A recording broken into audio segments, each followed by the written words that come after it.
And so make sure that we're good to go. So thank you all for joining us on, I guess, one of two chamber chats this week. So we doubled up this week. Would be amiss without thanking our sponsors. So we've got BP Cherry Point, US Bank, Puget Sound Energy, some of whom are on the call. And so we are on the webinar, get the terminology correct. So we appreciate the sponsorship of these entities for our programming, including the chamber chat. And for those of you that this might be your first chamber chat, what we try to do is connect with elected leaders as well as industry leaders on topics that are COVID specific. And as we go through this pandemic, I'm sure the topics will adjust slightly, but certainly stick to a lot of the conversation around the pandemic and our responses to that. And that's exactly what we're doing here today. So we have two people from VSH CPAs with us, and I'm gonna jump to the bio. First off, we have Suraj Saul. Is it Saul? Correct, yeah. Okay. Manager for the Business Advisory Services for VSH. Suraj has worked in accounting since 2013, has earned BAs in accounting and finance with a minor in economics. He manages the Business Advisory Services Department for VSH while putting his accounting and finance savvy to work supporting business owners in their goals and providing a high level of service as their trusted advisor. Suraj enjoys working with growing businesses and making sure the numbers work for them. And then we have Madison Price, Manager, Tax and Outsourced Accounting, CPA, MPACC. Madison has been on a VSH team since 2015, and as a CPA and Master of Professional Accounting graduate, she leverages that knowledge and experience to find solutions to her clients' varied and often unique needs. Providing professional guidance and accounting services allows her to work closely with small businesses and owner-operators as their partner in business, one of her favorite aspects of her role. One of the things that I have been known to say in my chamber history is know your numbers. And I think that's so important for businesses to know what looks financially healthy for your business and your industry. And so thankful for both of you for joining the call.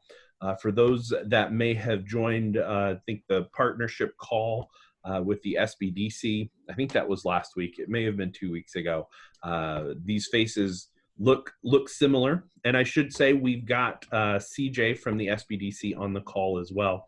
One of the things we mentioned in the promotion is we want the technical assistance to be pushed through those that are funded to do that are knowledgeable in that department. And so we highly recommend going through your financial institution, your local CPA, and use the services of the SBDC. I'm thankful to say that technical assistance is not one of the things the chamber does. We have plenty of partners to do that. So when we were envisioning the conversation this morning, I wanted to know from two industry leaders what has been the inside scoop, which is kind of how we promoted it, of the PPP. What are those things that you've heard? And we don't want you to break confidence. So I'm just kind of curious about kicking off the conversation with some of those things that were surprising or interesting that maybe you didn't see coming. Sure. Yeah, I'll get us started. First off, thanks, Guy, for the introduction and having us on today. Talk more about PPP, Paychecks Protection Program, Triple P, a lot of Ps, however you refer to it. Right. Yeah, so Madison and I see ourselves as business advisors. And the role of this program has been to help businesses and business owners during this difficult time. So it's been really rewarding assisting businesses in applying and becoming approved for the loan so they can keep their employees on staff. And now obviously the focus has shifted to potentially maximizing forgiveness. I just wanted to preface today's discussion by mentioning that, just as Guy mentioned, we'll talk a little bit more about the stories and not going into as much detail on the forgiveness aspect. We did have a presentation with the SBDC. I think it was exactly 2 weeks ago. It's probably, the recording is likely up on their website. That was right after the PPP application had been rolled out by the SBA. We are actually doing another presentation on Thursday, which will be a lot more technical. So feel free, if you have questions that come up during today's presentation, or even sitting on them, to ask them on Thursday. So we're doing that in correlation with EDASC on Thursday at 10 a.m. Similar format. We'll have a slide deck ready to go. So I just wanted to preface that. Since there is the PPP Flexibility Act that got passed since we last presented, that just happened over the weekend. So to answer your question, so with PPP and it being rolled out under the CARES Act, there was a lot of ambiguity, to say the least, of what exactly PPP stood for, what it meant, and the role it had in correlation to the other options that came out of the CARES Act. So the CARES Act stands for Coronavirus Aid, Relief, and Economic Security Act, and is passed in late March, and is intended to address the economic fallout of the COVID-19 pandemic. So there's PPP, there's an employee retention credit, there's an economic injury disaster loan. These were all different options that got rolled out at the same time. So this led businesses and business owners trying to decipher between the three and decide which one would be a good fit. As more guidance slowly came out, which was a little frustrating with the application dates coming up soon thereafter, we were able to get webinars much the same as the ones we're presenting to learn more about all the options. The employee retention credit, we soon learned, was if you applied for that, you directly offset and you couldn't apply for PPP. So that was a potential no-go for some that wanted the PPP. The economic disaster loan, which going into it, we weren't sure if it's going to be the same way. We learned that you could actually apply for both. You could apply for the injury disaster loan directly through SBA at a 3.75% interest rate versus, a 2.75 for nonprofits over a 25, 30-year term. But this loan wouldn't be forgiven. So then everybody kind of came back and was like, oh, what's this PPP loan? It's a loan, but we hear it can be forgiven. So the way it works is SBA worked with approved lenders to fund under the CARES Act. They had about 49 billion set aside for the PPP to push that. And I think April 3rd was the first date you could apply. And then right when it rolled out, a lot of banks and approved lenders first day all of a sudden said, oh, we're not taking applications today. And that left some business owners like, oh, wow, what's happening here? So they had to quickly adjust, shift, look at other business options and banks that were allowing the application to go through. And this was tricky because that first bit of funding went super fast, as I'm sure you've heard, and business owners that are on the call can attest to, and bankers can as well. This led to April 3rd was the date you could apply. April 10th, self-employed, sole proprietorships, etc., Schedule Cs could apply. By the time that week, delay had come, a lot of the funds had already been used up. So that was worrisome and tricky, especially since a lot of these business owners were set to apply, and then when the date first came out, that's when they really learned what they needed to apply. So it was a little bit of an advantage for larger businesses that had kind of the strong in-house accounting departments ready to go and had obviously timely filed everything. They could quickly, call upon that, send that in, and we were finding they were getting approved versus, potentially a lot of the businesses that needed it found that, oh, there were some backdated things that they needed to file with, the Form 941s, W-2s, etc.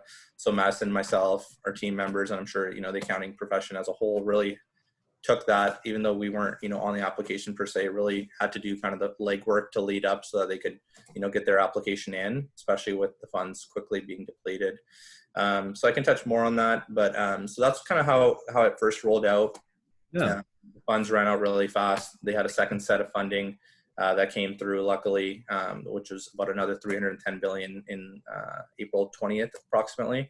And then a lot of the businesses did get funded under the second round of funding. So we can talk more about that, but it might have actually been an advantageous thing with the Flexibility Act just recently being passed to be approved during phase 2 or funding 2 rather than the first level of funding. So catch 22, but that's kind of what we saw right when it rolled out. And one constant kind of remained is the ambiguity, right. Unfortunately, the lack of guidance and the trickling in of guidance and FAQs all the way until the Flexibility Act that just got passed. luckily that's helped, but questions have come up with that as well. Mhm. So as a CPA, as an accounting firm, as a system, um, were you able to help? Because again, we know that there's still a pot of money there. As a CPA, you of course will work with your clients. The PPP was run through financial institutions, so if you didn't have an accountant, which I don't know why you would not as a business, um, given the given the ambiguity, but also given the changes to the system, were you as a firm able to help everybody that came to you? Yeah, I think we were, and I think we had to adapt and help a lot of businesses in different industries. We saw after the funding, there at first was a sense of relief. You got this cash, and then there was a need for some consulting help on how to make choices on how you were going to spend these funds. So I saw quickly two sets of businesses that were faced with different choices. So there was the businesses that are essential, so they're still operating or they're now able to operate remote. And then there's the set of businesses that are non-essential and are shut down due to this government order. And the first set of businesses, they needed help and guidance making choices on how to maintain their payroll. That was one of the criteria under the former guidance. It was more stringent, but you had to maintain employee headcount, you had to maintain payroll costs, and a lot of these essential businesses, they were seeing it, they were open, but they saw a decline in revenue and the work wasn't there. So you need to decide, am I going to shift to curbside? Is that advantageous? Am I going to pay employees to cold call my client list or count my inventory? What happens if I pay employees for 40-hour work weeks, even though I can only find 25 hours of work? Is that worth my dollar? Is it worth obtaining the forgiveness? Should I implement hazard pay or give employees a bonus? So I saw a lot of essential businesses needing help making those choices of how they were going to pay their employees. And then the non-essential businesses, they needed help and guidance deciding, is this loan something I should keep? I don't think I can, it's not realistic that I bring back my employees when my business is shut down and I don't know when it's gonna reopen. Should I hang on to this money and take it as a loan at 1%? Should I return it so I can utilize these other credits that you can't commingle? So I think there was a lot of choices that these businesses faced, and VSH was able to help navigate the guidance that we had, and we're continuing to do so. I mean, they just changed all the rules again, so we'll be looking at that. But yeah, I think we've been able to help. Yeah. Do you, percentage wise, rough ballpark, how many people or how many businesses received or got approved for PPP but chose not to take it? Do you have a rough percentage there? Oh gosh, quite small. I think most took the funds, and I think most took initially and then sat on it. They maybe kept it and said, I don't know, I might still return it. But I think majority took the initial funds, and I think that was a smart decision. Okay. Yeah, I would agree with Madison there. I sense that majority did take the funds after what I was talking about earlier. There was employee retention credit, which they said, like Madison mentioned, that you can't commingle. SBA did come out with guidance saying, even though you've applied and you've taken the PP, if you return the funds by a certain date, it's considered a safe harbor. You're still eligible. So then we saw quite a few clients come to us and say, hey, how does this employee retention credit work? Is this actually gonna be more valuable for us? We're shut down right now. And there were certain instances where that was potentially valuable if you had more part-time employees. you could get, 50% of 10,000 wages, so $5,000 credit per employee. So we ran some calculations there. But overall, I feel like it was a small amount that did return them. There was also another safe harbor that came out where, who really needs it? There was news articles that came out when the first round of funding got depleted so fast. Hey, how did this happen? No one was really expecting $350 billion to go just like that. Well, it came out, there's businesses, even public companies such as, Shake Shack, basketball, LA Lakers basketball team, etc., that took these funds when they actually had other ways of, securing the funds and raising capital. Obviously, if you're, traded on the stock exchange. So they came out with a safe harbor saying if your loan is under 2 million, you're kind of, you fit that guideline. But if you're over 2 million, we're really gonna look at this really closely, audit it. So they saw quite a few larger loans be returned. So then it really allowed for the businesses that needed the funds to keep them. So that was, businesses with less than 500 employees being deemed as small business. So that was great to see. So luckily the businesses that we work with are, under the 500 employees. So we don't have many that are above that here. Yeah, exactly. And as you know, we don't have any businesses that would, kind of fit under we had very few that were going to look to go over the 2 million, if any. So we were in a really good situation where we were helping businesses that, as more guidance did come out, albeit not the most timeliest, it was favorable for them to decide, hey, we do want to keep this loan. At the very worst, it's a 1% interest rate over 2 years. It's a really good, loan amount and interest rate. So why not stick with it? So as more guidance has come out, I would say, majority of our businesses are happy that they have taken the funds, and I would say almost all of them at this point. I think Madison can attest to it. It was a little scary at the start when the funds got depleted so fast. We're like, oh, I hope so and so gets the funds, but I'd say almost majority, if not all, of the businesses that have applied have now been approved because it's given them time to file that backdated potential payroll reporting or etc. or their Schedule C tax return, which has allowed them to be funded.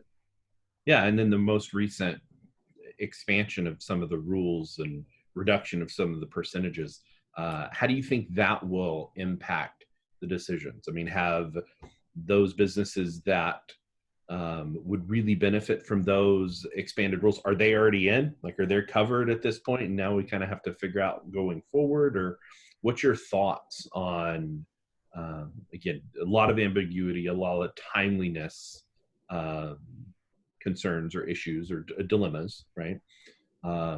What's your thought on how this new expansion will impact? I think a lot of our clients have already obtained funding. If you haven't, if you were hesitant, maybe you're in an industry that was non-essential and you didn't think you could meet the criteria, there's still, I think Suraj told me this morning, 130 billion still sitting there. So maybe you need to reconsider under this new criteria. I think it'll be interesting to watch some of the businesses who have made decisions based on the prior criteria that they may not have made under this expanded criteria. Are you going to, how is that going to play out for your business? Was that the best use of your cash? So I think that'll be something to watch. Suraj, what do you think? Yeah, great point, Madison. So I think, a key takeaway from this presentation would be one of two things. With the Flexibility Act having just passed, and I'll touch on it. So the Flexibility Act has made it more flexible use of PPP funds. And then those tuning in that are, potentially weren't aware of PPP will, hopefully have a takeaway. And maybe those businesses that decided early on not to take PPP and haven't utilized, the employee retention credit, are still eligible, will maybe reconsider applying now. So basically when PPP first got rolled out, it was, you had 8 weeks to use the funds. A lot of questions around when the 8 weeks started. More guidance came out that you can kind of edit your 8 weeks based on, when you run payroll. The Flexibility Act just, went through the House and the Senate, just got signed by the president on Friday. So it's fresh news. It extends that 8 weeks to 24. So, 3 times as long to use the same amount of funds. Obviously with Wacom, us and Skagit headed to phase 2 along with a lot of a lot of the country starting to open back up, that should be quite a bit of time to hopefully use all of the funds and get full forgiveness. The other benefit potentially is under the prior rule, you had to spend 75% minimum on payroll. That's been dropped down to 60%. So that's also, allowed you to potentially touch in on those other categories, which are rent, mortgage, interest, utilities. So with that new change and that bill being passed, and with what it's being called, Flexibility Act is exactly what it is. It's made it more flexible with what you can use with the PPP funds. So I would urge those that were, potentially on the fence about it, talk to your financial institution, big bank, small bank. There are funds still out there. It's set to expire, the program, on June 30th. So even if the funds go unused, unless it gets extended, it's going to expire on June 30th. So get the ball rolling right now.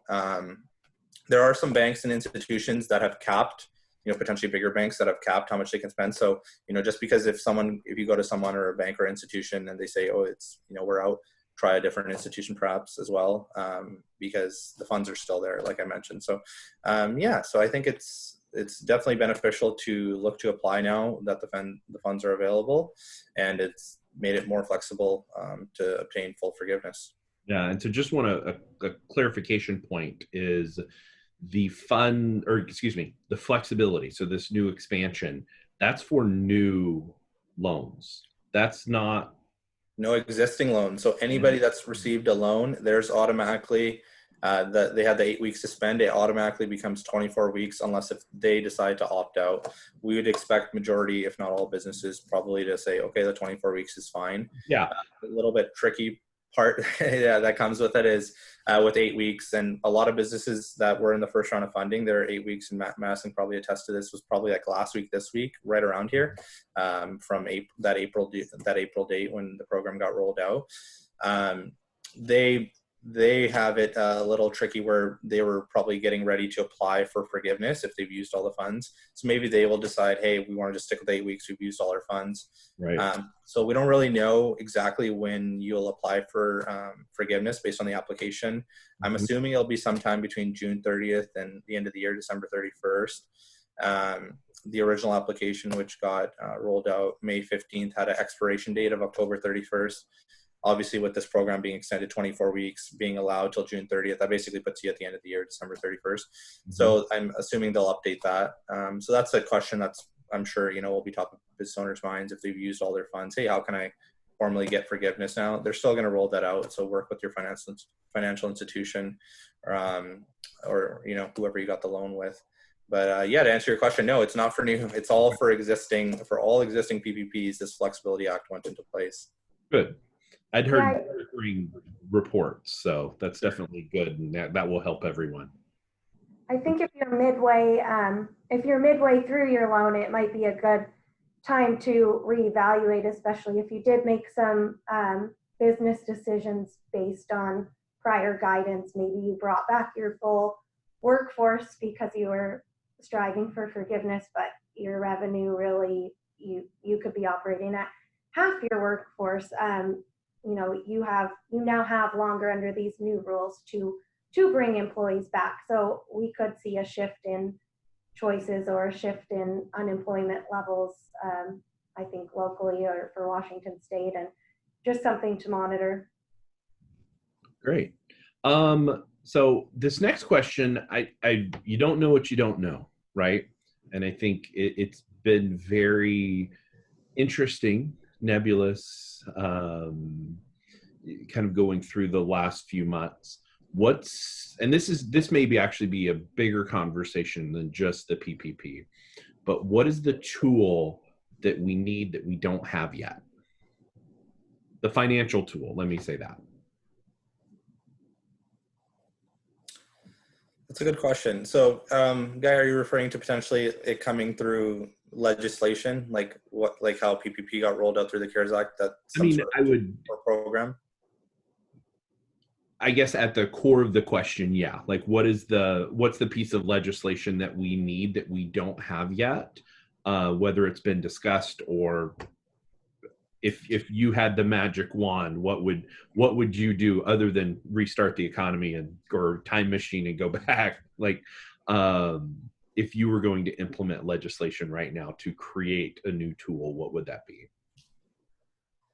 That's a good question. So obviously with the CARES Act, there were other forms of funding. It was a $1.8 trillion package. And I said PPP made up about 350 billion of it. I would say potentially now that we're in the second phase, another 310 got put into PPP. And I just mentioned that, that hasn't been exhausted.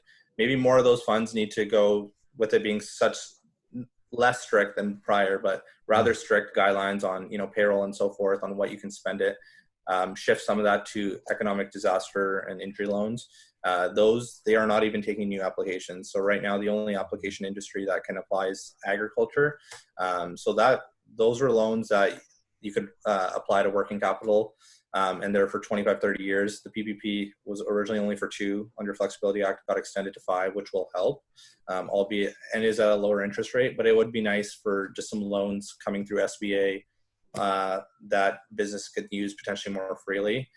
The tricky thing with PPP was obviously it was brought on to keep workers employed, but with that same package came additional unemployment for $600 a week. So that was really, I don't know if that was the most effective tool to put them both at the same time, because there's a lot of business owners and employees trying to decide, hey, my business wants to bring me back because they have these funds they have to spend, but I'm getting so much on unemployment right now, which is set to expire and a hassle to apply for. So I would say my tip would be not to combine both. So either decide, PPP, have them go back to the workplace, or have them funded a different way. It's made it really, really hard for some businesses to attract their workers back because they are on unemployment right now, and they've had these PPP funds that they need to use. So it's been like, oh, you need to bring back your prior workforce, but they don't want to come back. Oh, and potentially some of that's due to the risk of COVID, which is perfectly warranted. Mm-hmm. The other thing potentially, so there is an act that was a HEROES Act, which is put into legislation, didn't make its way through earlier. That was a $3 trillion legislative package. So in correlation to CARES Act, which was only 1.8, it was almost double. It didn't really have any PPP funds. So I don't know if that's kind of what the answer is. I think they're asking for too much, honestly. If, they came in with 1 point, it might be just a sense of negotiating. So we'll have to track how that works. With that, maybe, another economic stimulus payment directly to the people. I think that's always a good idea. Similar to the $1,200 per exactly, yeah. Right now, originally under that HEROES Act, they did have it that there'd be another round of $1,200.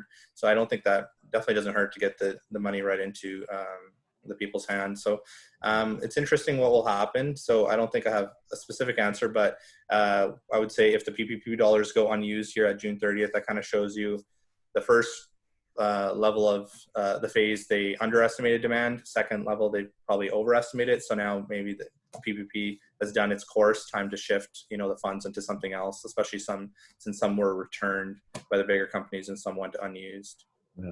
And the unemployment supplement, that ends the end of July, correct? The extra $600 a week? Yeah, there is talk about extending, in the HEROES Act, they were going to extend to January 2021, I believe. So that is on the table to some degree. Okay. So just want to offer it up to any questions from any of our attendees. Certainly ask your questions there. I'm going to ask CJ to pop in.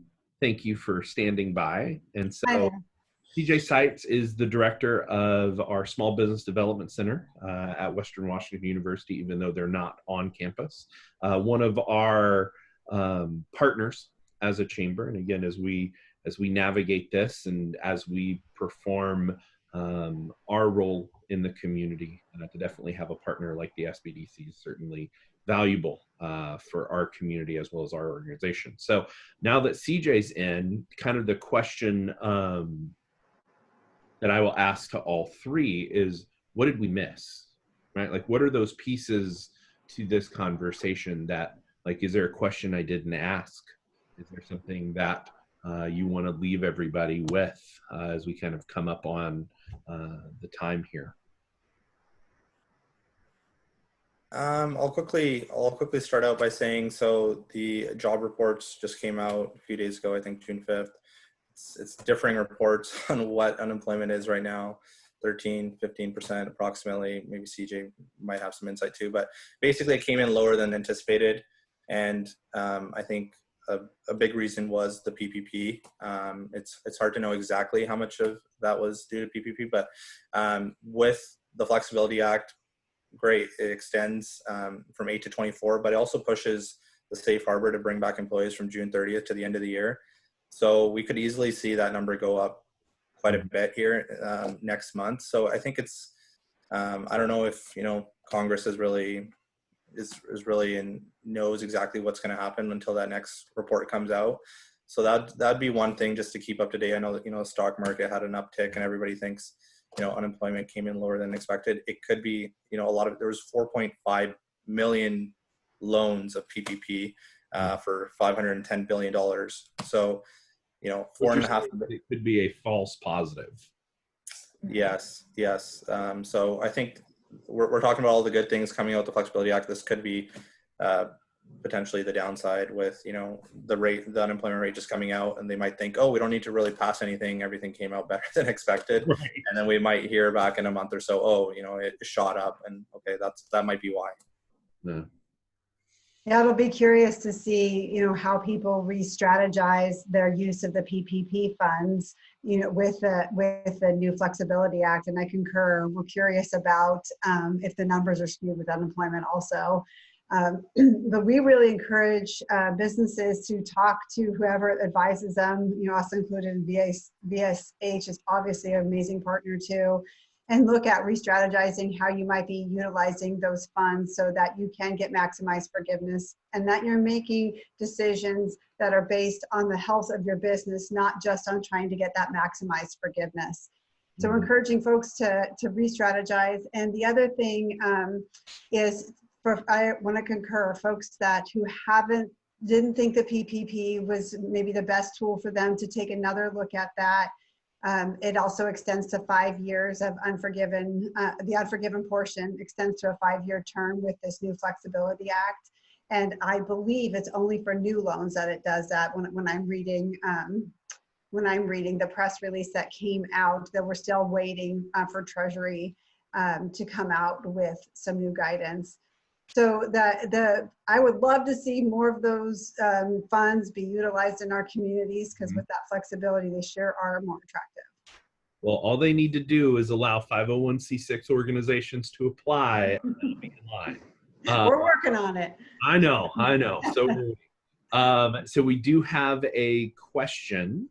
Is safe harbor for full-time employees extension to December 31st apply to businesses who spent all funds as required for forgiveness by end of 8 weeks? I'm not sure I understand the question. So you've expended all your funds, but you're looking for this, for the safe harbor. Oh, so maybe you didn't expend all the funds on payroll. Is that the question? I'm reading it as it was written. It sounds like they're maybe asking, can they spend it in the 8 weeks, but then use the benefit of looking at the criteria? Yeah, that's kind of what I'm thinking. 24. I think you just, in that scenario, you just extend out the 24 weeks. Okay. Yeah, I think that's how that was intended. Or that question is, use it all now, but that forgiveness is kind of extended. Oh, yeah. Yeah. And so I think it's important to understand is using it is one aspect of the legislation, and then the forgiveness is a separate aspect. So they aren't necessarily tied together from what I understand. But that's where I defer to you three, because again, that's beyond my scope of technical knowledge. I think another way to say that, maybe they're asking, does that safe harbor extend to all the loans? And I think Suraj said that, and I concur that yes, it does. And so I think that's what they might be asking, is even though they've spent it, does that still apply? And I would say yes. Perfect. So we are right about 30 minutes in, and that's where we like to keep these. So thank you three so very much. and again, we're a chamber, so we're all about promotion of opportunities. So Suraj, Madison, if people have questions or needs to get in touch with VSH, how do they do that? Yeah, they can email. Suraj, do you have contact info? Do we have a slide? I don't think we have the slide available, but either contact info, reach out to me, guy@bellingham.com, and I will connect. Perfect. That'd be great. Yeah. And just one more plug. So we are going to be talking about PPP and forgiveness, specifically with the Flexibility Act, on Thursday. So you can go to our website, vshcpa.com, and register. It's a Zoom event similar to this. CJ can attest. There's slide deck will be provided, and we'll be going through that thoroughly. It's at the same time, just on Thursday. So if you have questions, and that will have our slide and direct contact information with our emails and our faces. Perfect. CJ? People yes, you can get in touch with us, sbdc.ww.edu or 778-1762. Awesome. Well, thank you three so very much for joining me on our chamber chat this morning. We wanted to do a little bit lighter touch, less technical heavy analysis of the PPP and some of the other tools. And I think you accomplished exactly what I was hoping to. So thank you so much for your time. And thank you to the three of you for your effort during this and building up the business community and making sure that they have the tools that they need. So join us for our next chamber chat, actually tomorrow, with County Executive Satpal Sidhu. So registration still open, bellingham.com. What we like to say, the front door to the community. Go to the event calendar, you can register. So we'll see everybody next time. And thanks again to you three. Thank you, Guy. Thanks, Guy. Thank you.